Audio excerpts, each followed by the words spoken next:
guess maybe that's good for industry, but the trains are, I think, have gotten longer. Yeah, a lot of oil. Yep, that's what it was.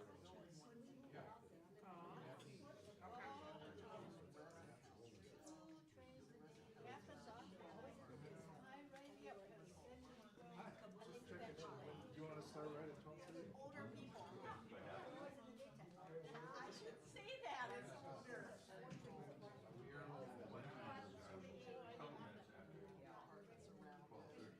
Bad enough to have surgery. And don't do it like they're doing Memoriam Sunday. Otherwise, that'd be a short move.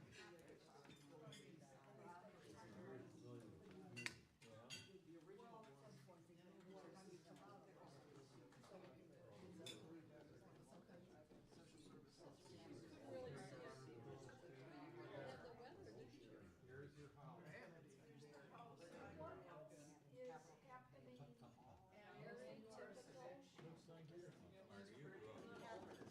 You sit down with her, it's like 5 minutes because she's so excited. Right. Be like, sign me up. Oh, no. I'd like to see it. So it's never actually occurred to me to see the phrase. Looks like the house I participated in things, but I didn't realize it was actually a place. I have a more of an idea. I didn't realize it was a place.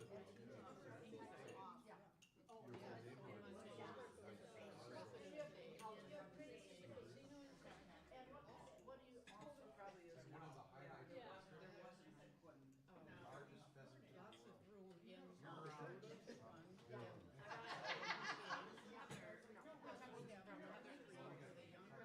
She wants to do an article on all the games.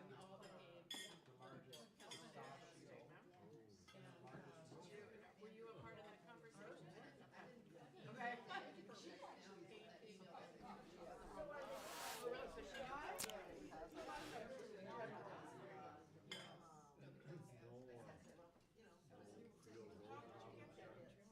Just go in there, going to Kansas City to Wichita.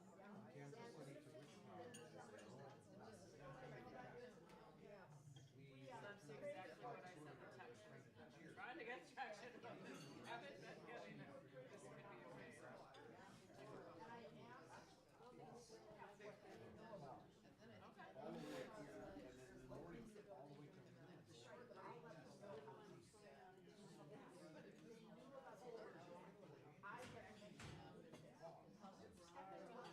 the morning, all the way to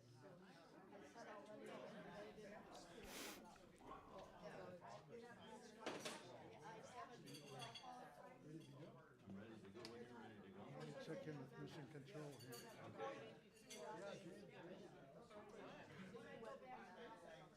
From Wichita, where did you go?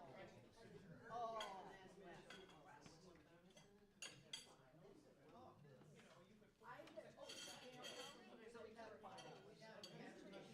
some insider information and some.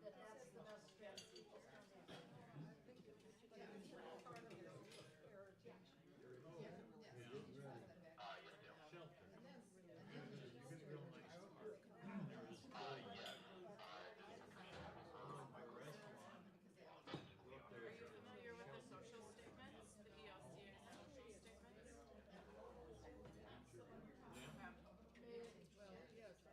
I was a Lutheran for a very long time before I learned that there was such a thing. You still have a lot to learn.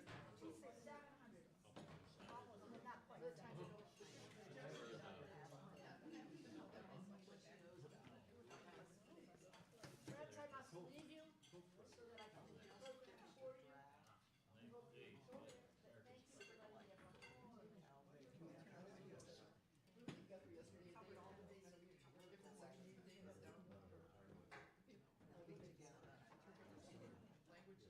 I think she was just getting up from her lunch spot, so she's still getting her. If you need lunch, I just put it in the fridge. Yeah, we'll grab it. Okay. I can just grab some. Yeah, there's a, two of those tin plates. Here's a plate. Grab a fork.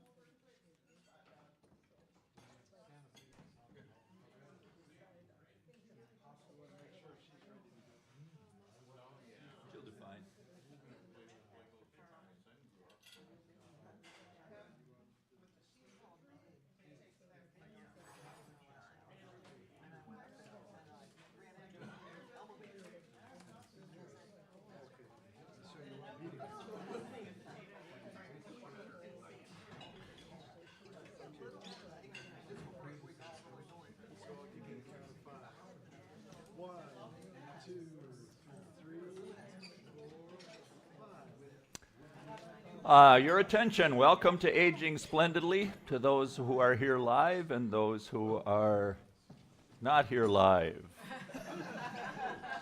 You're all welcome. First, an announcement. I don't need all of you to show up next Monday for student spot. Maybe a third of you. We will, half.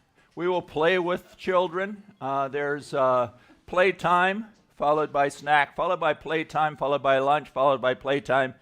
It's a blast. So rather than having me call you on Sunday saying, okay, we need more volunteers, if you just sign up, that would be very much appreciated. Thank you. Now, I have the pleasure of introducing Bishop Lull today. Brief background, she was educated and ordained in Ohio, served at 2 parishes there, came to the great state of Minnesota as dean of Luther Seminary, had positions at Augsburg and with the, what is it called, the multi-denominational thing down the street on Summit, until she was... Council of Churches, but now Interfaith Action. Aha, I knew it was confusing. Yeah. So she was elected as our bishop in 1914 and then re-elected.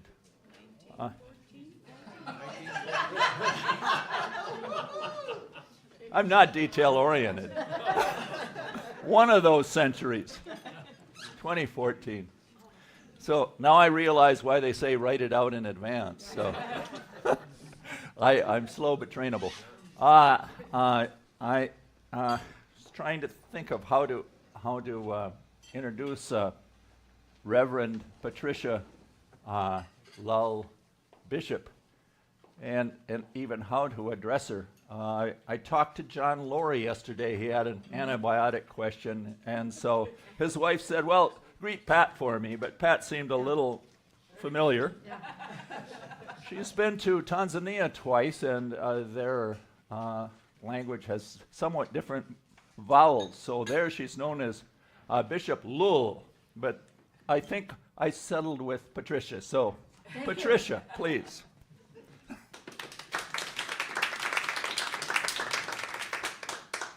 Friends, it's a delight to be back with you, and I say back with you, though I have not served quite 110 years.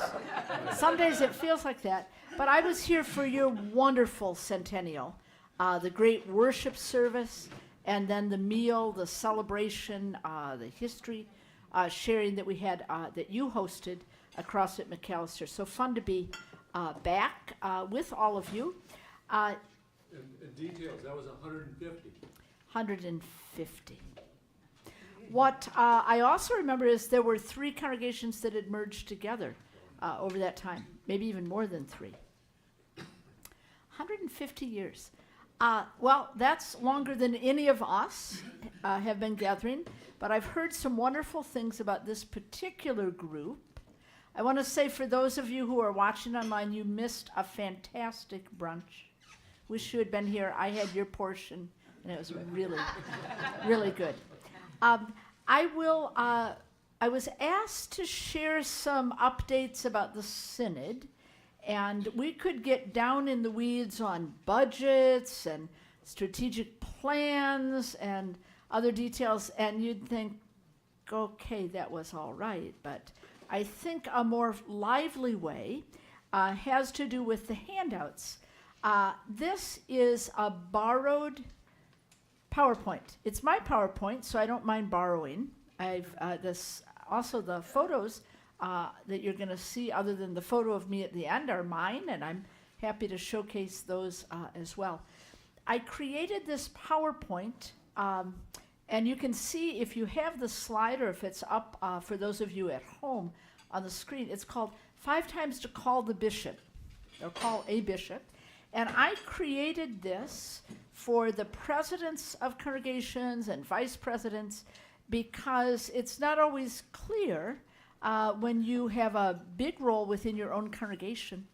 When do you reach out to the Synod? What are those right times to do it? And I shared that, and it was we shared it by Zoom, and it was a great conversation ensued. And I then, some months later, president of a congregation called me, and he said, I'm calling because of your PowerPoint. And it wasn't to complain about the PowerPoint, it was to pick up on one of these points. So I used more or less the same slides, but added one and called it 6 times to call the bishop, and shared that with our first call pastors and deacons.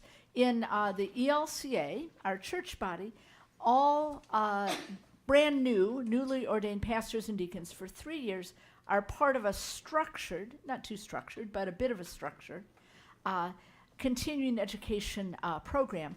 And I used the same talking points really with them.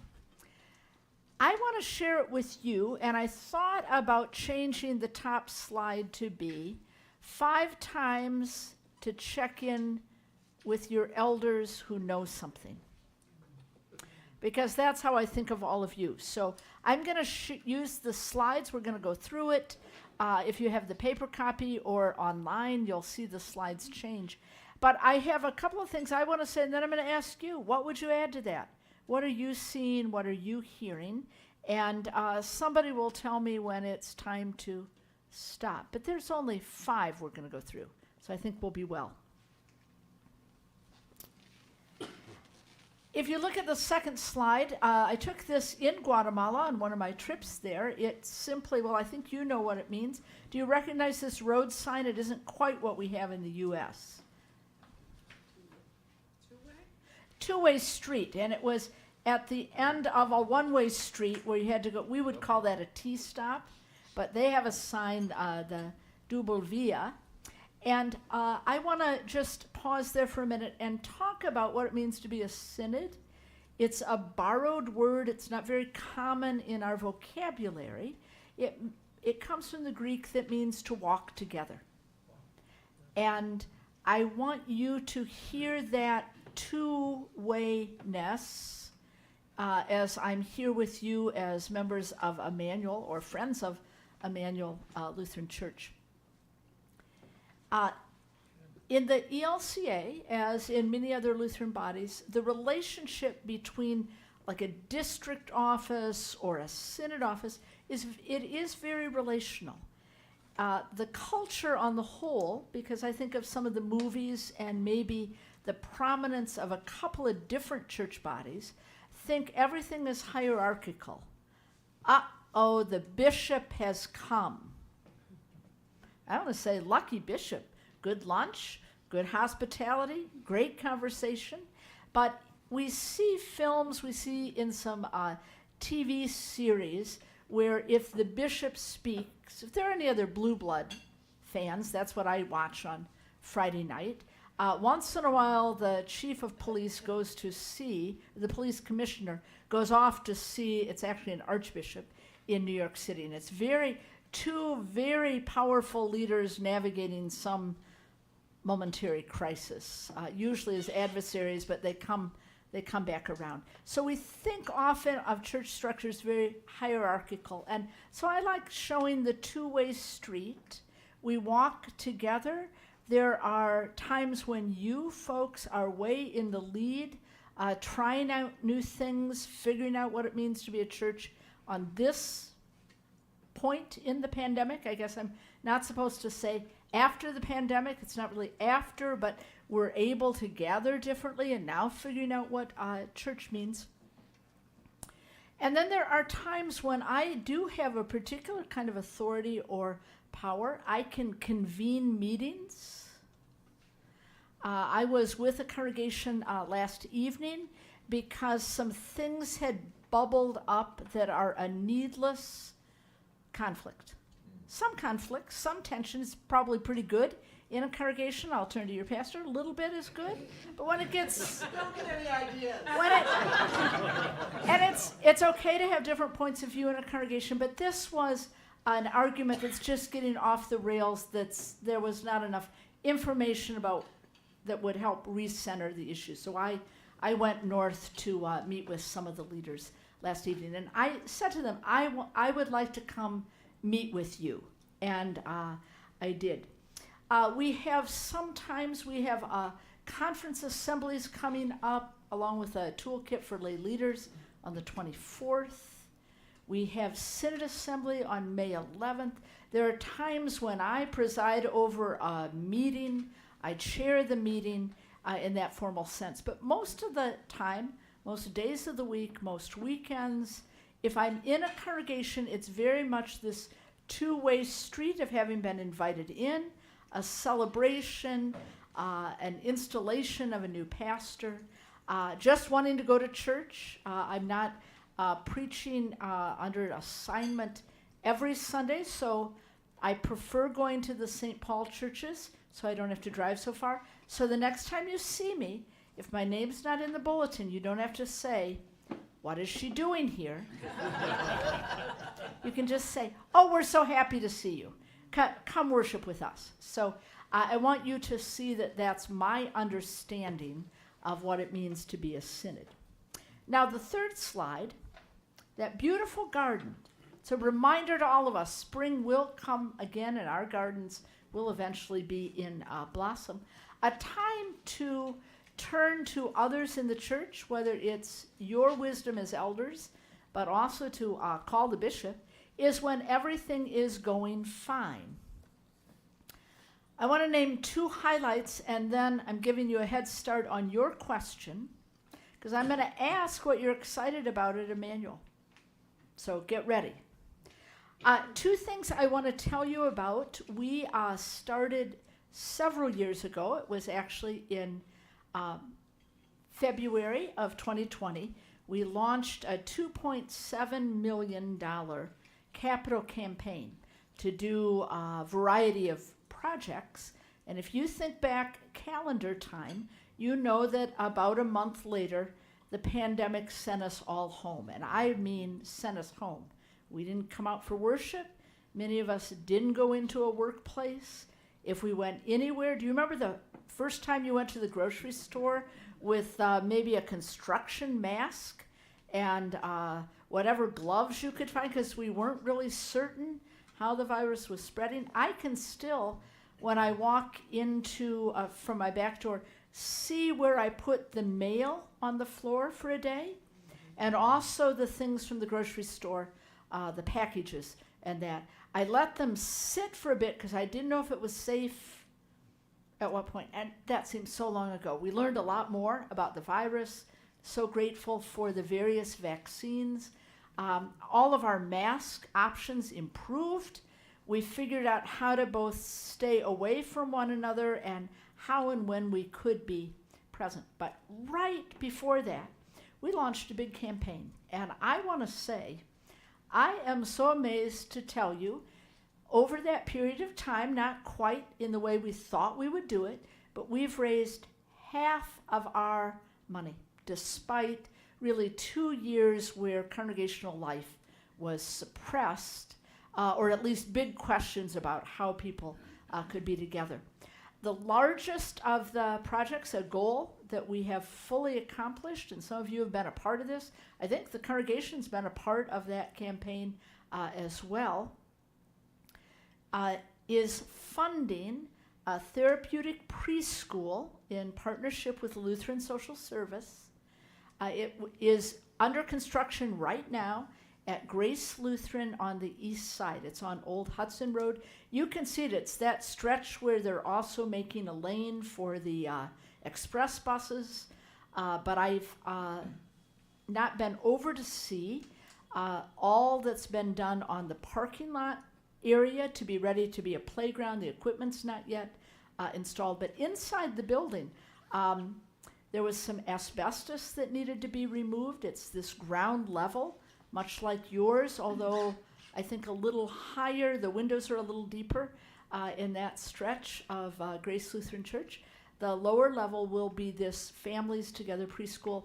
Everything is on target for an opening in September. And you'll all be invited back for that big, there'll be a grand opening to come. And that was, I think, one of the best things the St. Paul Area Synod has ever done for this reason. We did it together. It wasn't one congregation. It was a lot of the congregations, a lot of individuals within the synod, and working with a major partner, Lutheran Social Service of Minnesota. And that part of the campaign, last August, $1 million check had been fully handed, all the money to LSS. They are doing the project management on the construction, and it's our joint enterprise. So thank you, all of you who've been a part of that. But we've also done some other things through the campaign that I want to name to you, because now there's a new name for this phase. I made up a rule. You can rename things, because it went on a lot longer than planned because of the pandemic. We're now calling it Planting More Hope. Because some people would say, well, we did one big project, let's just be done. But we are trying to raise at least another $1 million, maybe $1.4 million, to continue some other work. And here's what's in that work. You not only have been a part of this, but you may continue to be a part of this. Starting last summer, we paid a paid internship for young adults, 17 to 21 years old, pretty much that age group. A couple were high schoolers. We had 9 interns last summer. The rest were college students, and they worked either in congregations in the synod or agencies related to the synod. And this summer, we plan to have 10. So you think about youth, older youth, college age, young adults from your congregation. The applications, I think, are about to go live this coming Monday. Who could you say, think about this, apply for this? The internship pays $4,000, and it's not full-time, so ambitious person could have a second job as well if they needed to raise even more money. But I think $4,000 is pretty good, plus the experience of talking about vocation. It may be that when we look back on this funded program that a few people will in fact become pastors or deacons, but we know most will be the kind of lay leaders you have been your whole life long. We have already the money for this summer, but we want to raise at least one more summer's worth. Costs $55,000 for a summer. That also pays the person who coordinates it. And we'd like to do that in the summer of 25. It'd be great to do it in the summer of 26. So that's part of the Planting More Hope. We have continued, we have released money that gives added money to our new mission starts, our ethnic-specific congregations, and to congregational vitality. And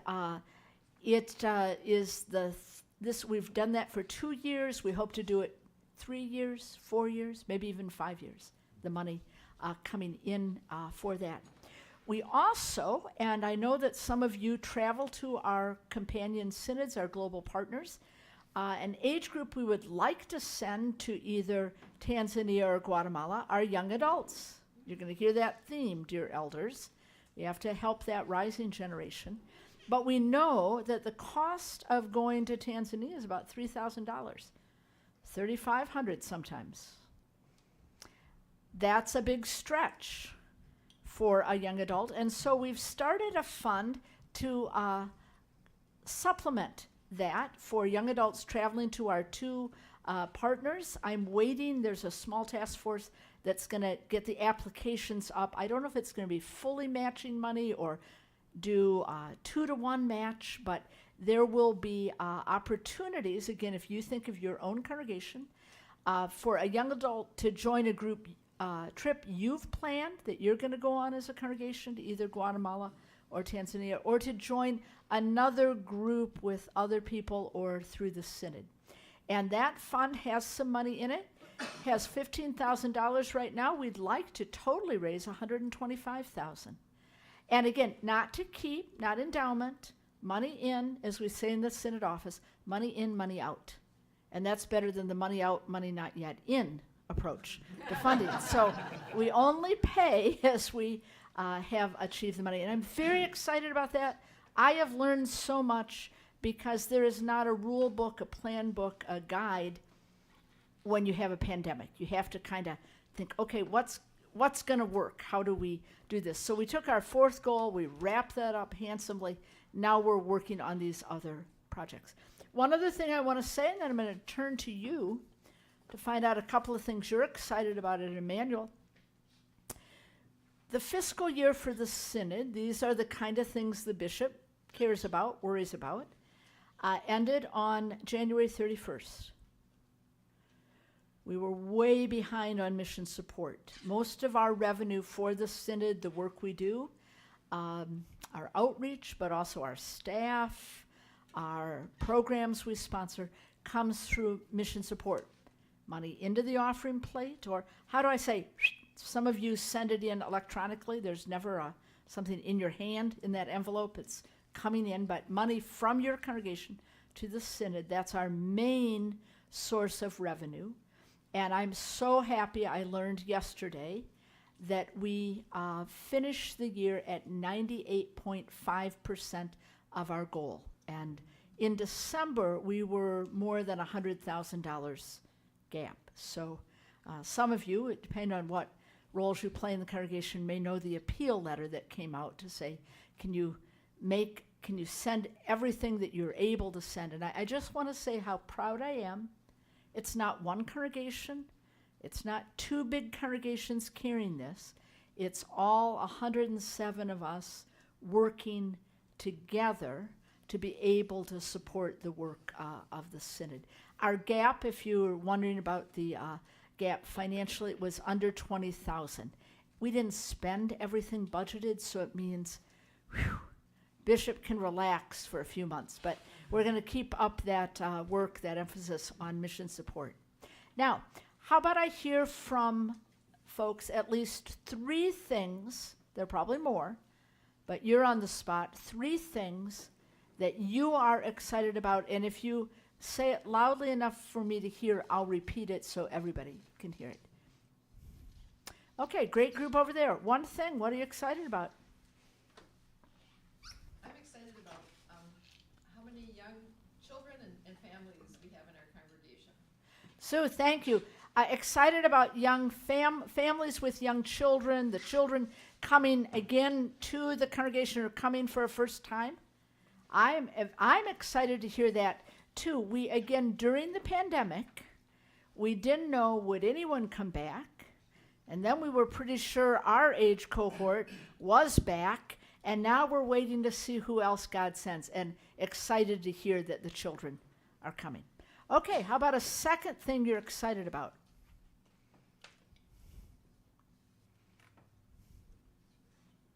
Please. I am on the team that hosts the flea market. I know that you were here last year, and we're excited to have you back for that this year, end of September. And I look around the room, and almost everyone in this room participates in that through their time and talents and donations, and just seeing how we want it to be a community event, and it is, and it only is because people choose to do it. Thank you. So excited about the flea market, and I think you do it when the students come back. Isn't it in the early fall? Yep, it's in the last weekend of September. Yep, last week of September. Yep. I'm working on a big clean-out project at my house. I'm not sure I can hold this stuff until September. You're still But I promise to clean out again in the summer to bring you things. So excited because that not only your volunteerism, but it's an outreach to the community. And again, sharing things some of us don't need any longer. So great. Okay, this table's on the spot because you told me a great one during lunchtime. I hope you remember what you told me you were excited about. It's coming up on Monday. Yes, well, about the student spot, which is the child care offered to some of the public school children. And they can get child care during those days off from school, when it's hard for a parent to get like a 1 day of child care elsewhere. Thank you. The student spot, and I heard volunteers are still needed. for Monday.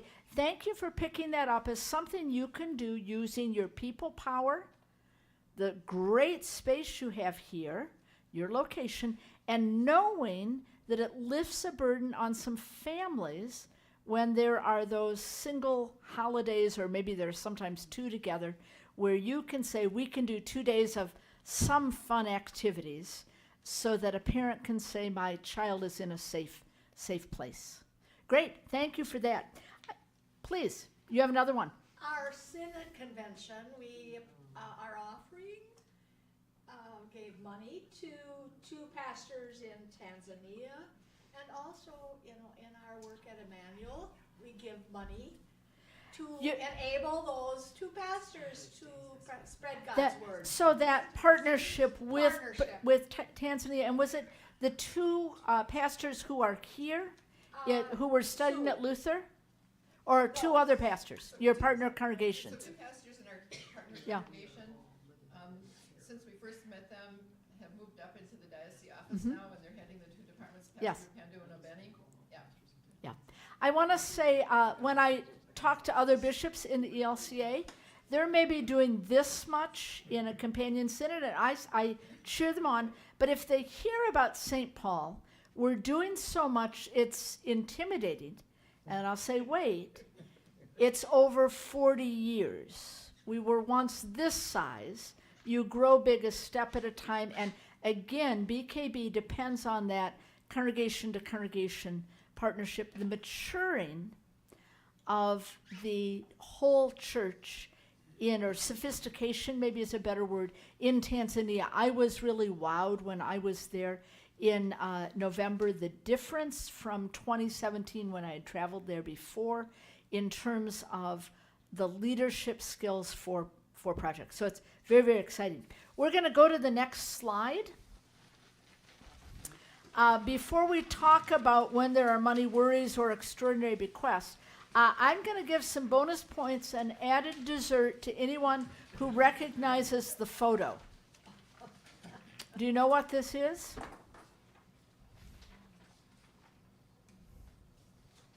And it's okay to guess. It's not the state capitol, it's something else. Any guesses? If I told you I took it in Italy, does that help? Italy.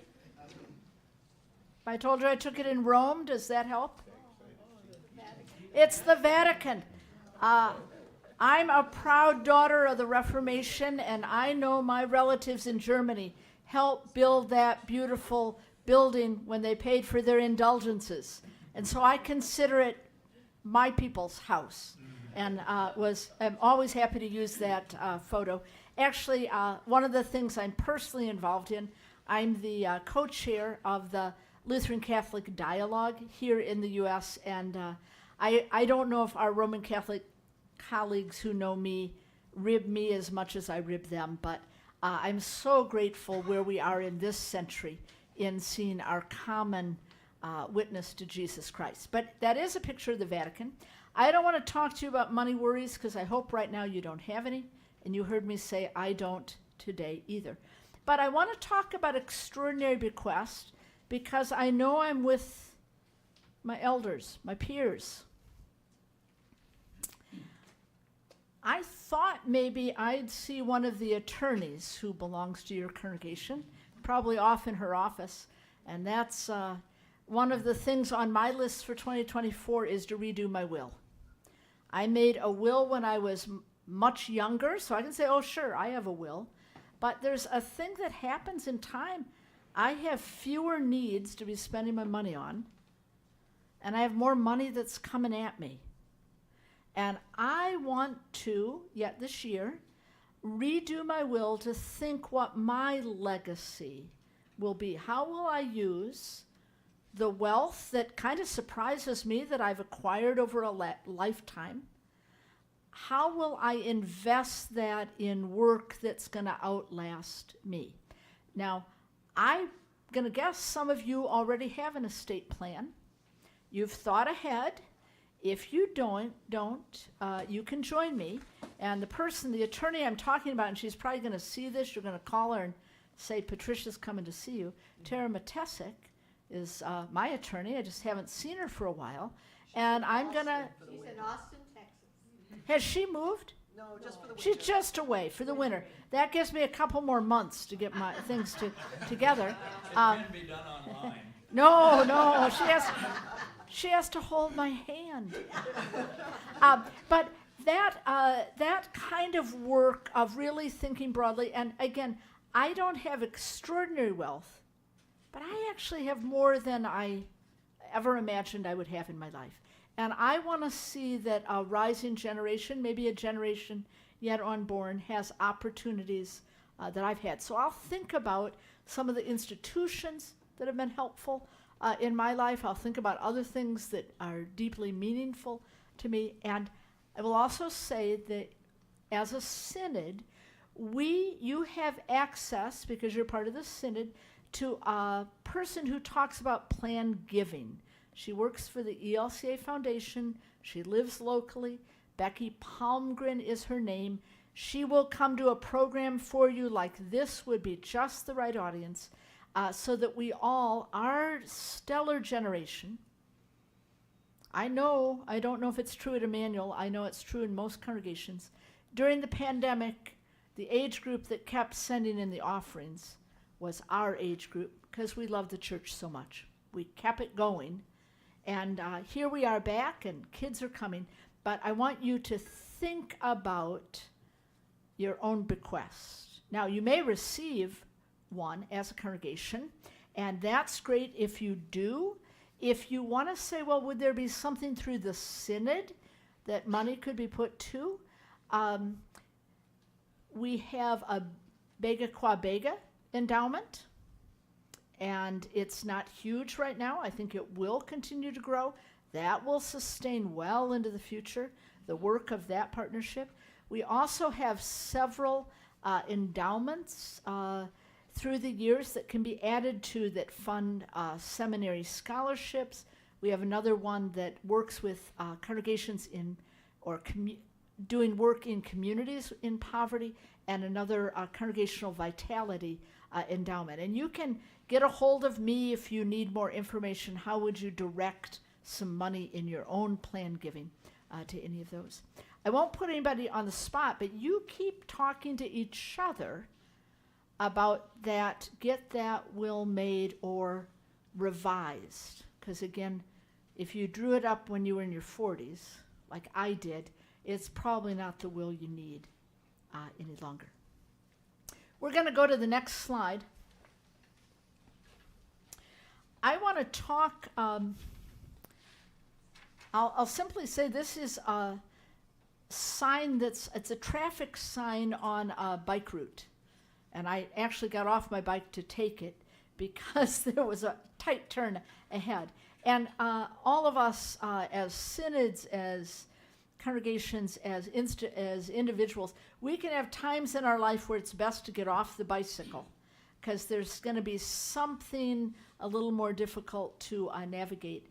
And so I want to say a few things that I'm seeing across the synod, particularly when it comes to our congregations. Almost all of our congregations have rebounded in one way or another from the pandemic. Several are growing with an influx of new members, and as was said about Emmanuel, often those new members are neighbors living very close to a church building, and who, as the testimony comes to me, wondered where they could find community because they felt so isolated during the pandemic. Another group are families with children, and I don't know if they said, if we live through this, we're going to start doing something like go to church, or it's just a new day and community matters. But we are seeing that growth, not everywhere, but it's coming. Who we see fewer of on a given Sunday are teenagers. And my theory on that is, during the pandemic, we said at churches, not safe to be here, be online, but some other, some sporting organizations, some youth employment opened up, and their Sundays have moved elsewhere. That doesn't mean if you would ask the youth that you do know, are you still part of Emmanuel? I think they'd say, well, of course, that's my congregation. You don't see them on a Sunday. And again, that's not true everywhere, but if you're thinking we don't have as many 8 to 18-year-olds in worship on a Sunday as we once did, you've got plenty of company. Now the question is, what do you do about that? So I want to just share that panorama. Let me say a little bit more because I'm among friends. I think we will see every year, I have 2.5 more years as a bishop, I'm guessing we'll see 1 to 3 congregations close. That's not huge. Before the pandemic, we were seeing about 1 a year close. So it's the pandemic, I think in many ways the government funding through the various loans and grants that were available gave a little bit more life to congregations, a few more years to think about their mission and their context. What I'm seeing with the congregations that there's one about to close, and I think there will be others. It's not so much they run out of money, they run out of people. But they actually were running out of people 10 years ago and 5 years ago. And because some were only older generation membership, the deaths during the pandemic during the last 5 years mean the core group that can do everything from like the repairs your imp group comes to do, to being on council, to planning events like this and sustaining a program. They've run out of that people power. There really aren't rules in the ELCA to say how small is too small for a congregation. But when you don't have enough people to be on your council, you've waited a little too long to say, Bishop, we need some help. So that will happen.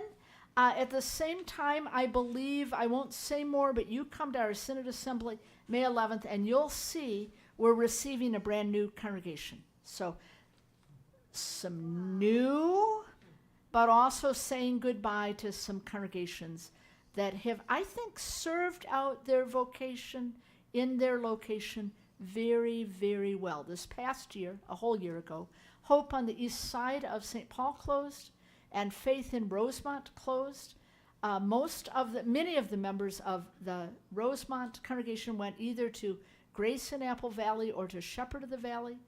The Hope congregation mostly joined Gustavus Adolphus. I heard from the new congregation and the pastor who are in the building that was formerly Hope. Marcus Cage, a dynamic African-American pastor. The ministry is called The Refuge. Church is full on Sunday. It was time for God to hand that location to a new congregation. So it isn't always the Lutherans fizzled out. I think of it as our generation, there's a time when we hand on the baton, sometimes to rising leaders within a congregation, sometimes to a different part of the Christian family. So come to the assembly and hear about that. I want to say, as I get close to wrapping up, are there things you worry about that you want to share with me, share with your pastor, share with each other? Big worries about the church. It doesn't have to be your congregation. What do you worry about in terms of church life? Please. Could you discuss the shared communion possibly between the Catholic Church and the Lutheran Church? Thank you.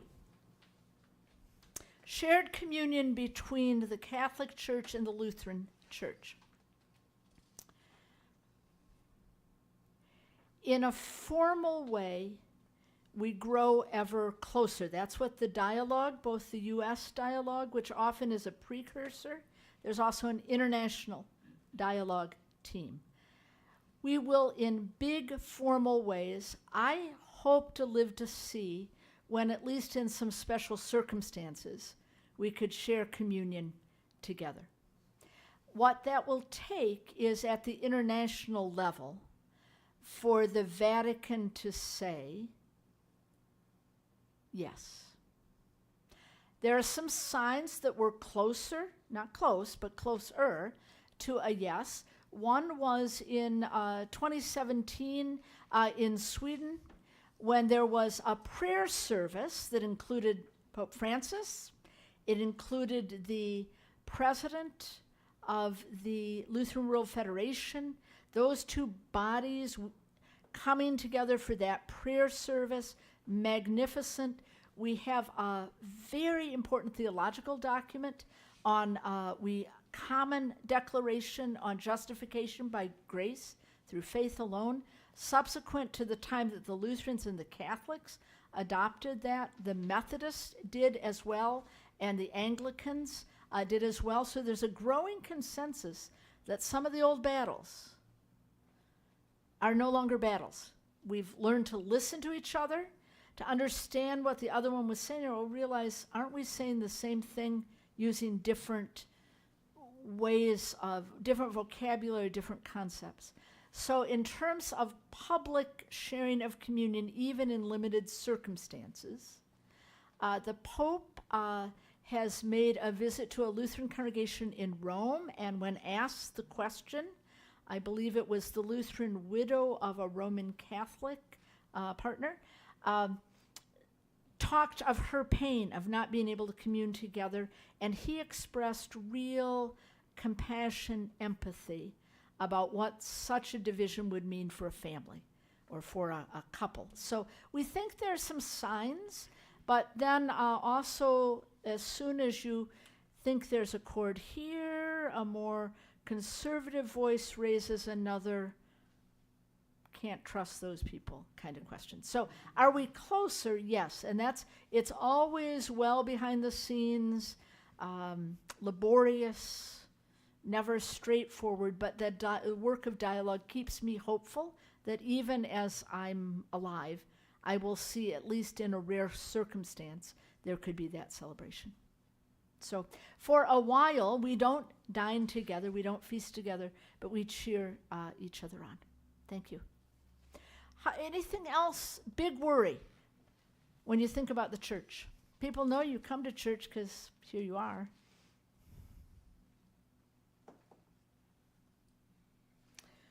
Please. I have a concern about the fundamental Christians. Yeah. They don't seem to have the compassion in a general sort of way that a lot of the other Christian congregations do. Yeah. Is there any work being Yeah. done to kind of loosen up Yeah. that barrier? Thank you, Richard. I'm going to repeat what you said, and then I'm going to give you all homework. Richard asked about it seems that for some fundamentalist Christians, there's a kind of brittleness there that not shared maybe in our gathering as a Lutheran. What could be done about that? What is being done about that? Here's your homework. There were decades when people would say of Lutherans that we were the boom, our way or the highway people, more than anyone else. And you can ask our Mennonite sisters and brothers. You can ask our Moravian sisters and brothers. There have been times when the Lutherans have sharpened and said, you either see things our way or you're not church. And we've grown beyond that. But we've had our moments of being narrowing. So here's the homework. I bet somewhere in your circle of friends, your relatives, your neighborhood, and even if you don't know them personally, you can imagine someone who is as equally fervent as you are about your faith in Jesus Christ, but has a different understanding on certain social issues, or how Scripture works, or who may be a pastor. And I want you to pray for them. Not necessarily to change their mind, but just pray for them, for God to be in their lives.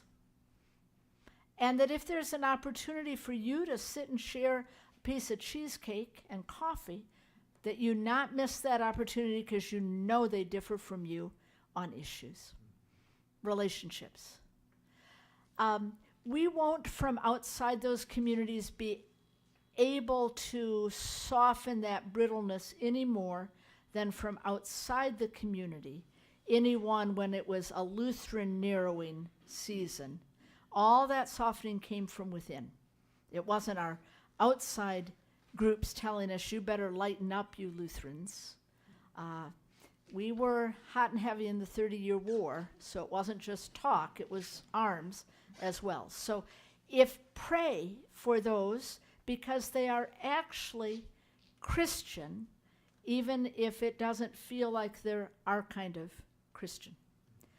I have several really close Muslim friends. They know me well enough they can say just about anything to me, and one has said to me, I can't keep straight all the kinds of Christians.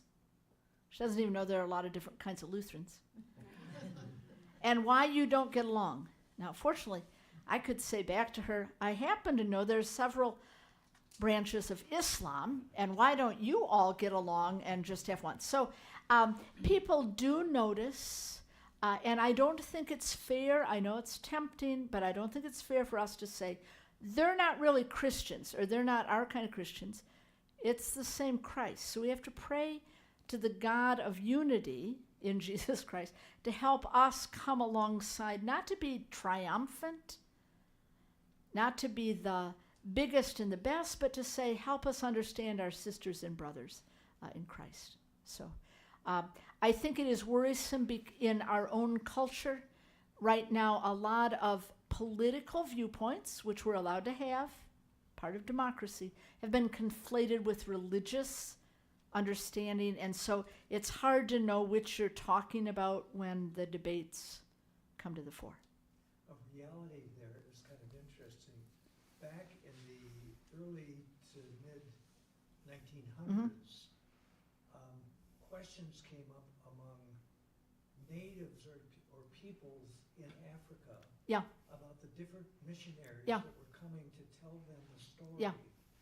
And maybe a Lutheran missionary would tell a story about Jesus and all of that, and then maybe a Anglican would come in and tell the same story. And the local people who were being missionized would start saying, wait a minute here, how come you say they aren't telling the right story and we are Yeah. telling the right story? And some of the missionaries got together and set up a kind of intercommunal kind of mission Yes. process that, they would tell the basic story of Jesus. And it was the same. Yeah. Thank you. And Tanzania would be an example of that, of the common witness, and yet there's the growth of the prosperity gospel churches.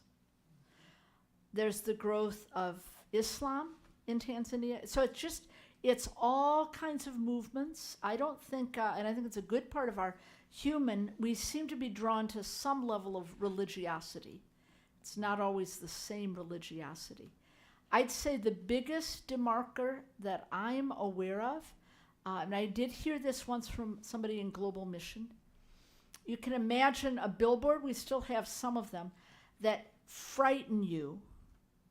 Get right with God, or do such and such, or you're going to hell, or God will just cut you off. And another billboard, I've not seen one quite like this, but I hear it in our churches. You are welcome, you are a beloved child of God. So I think our vocation as Lutherans is to lead with you are a beloved child of God already, rather than you need to do something and you better be afraid if you're not doing it. So more on that. Okay, we're going to wrap up with slide number 4. This is a pastor serving first out in New England. I did her ordination on behalf of the New England Synod, and now she's over in Minneapolis, Maria Olson. I do want to say that we are very fortunate in the Twin Cities, both Minneapolis and in St. Paul, to be able to attract many pastors and deacons to serve in our congregations. A lot less so is that true in rural America. 4 other non-metro synods in Minnesota, the Dakotas, all over the Midwest.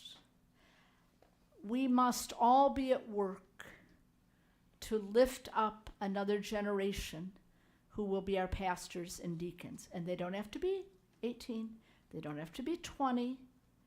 I'm grateful even to meet a candidate at 60, but I prefer them to be able to serve 20 or 30 years in the church. And so I will say that is a crisis we are facing. It's not only Lutherans, but let's just keep it in-house. It's the ELCA. We do not have enough persons preparing for ministry. In the places where congregations are looking for a pastor, and again, I'm spoiled. I'm St. Paul Area Synod. Always, Cindy, you're my testimony. People want to serve in the St. Paul Area Synod. But when we talk about more rural parts of the country, less so. And we have to just pray a rising generation into what we as elders were willing to do in our day. Let's go see. Sounds like an adventure. I think that's where God wants me to go. These are all the things I said about living in the North Woods of Michigan. Now people will say, is there a Costco? What coffee shop would I go to? Well, I say, well, they have Amazon. Things can be delivered. But you can see we've changed as a culture, and I need your prayers to help us overcome it. Please. No, that's not just the Lutheran Church, is it? I think all the congregations. Yeah, it's across Christianity. It's across Christianity. I'm going to do the very last slide, which is not the slide of my smiling face, but it's the one, love as God loves. You don't have to. You may call me about a constitutional matter. What I want to say is I'm always eager for these kind of invitations, as are the staff, others on staff in the Synod. But if you have a concern, you have an idea, because again, remember that first slide with the garden? It can be good news you want to share. You reach out. I am always, I believe, welcome at Emmanuel, and I'll look for a Sunday to surprise you by walking in right at the time of the prelude.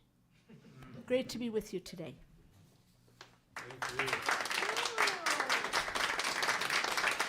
Dave, I think I hand this back to you.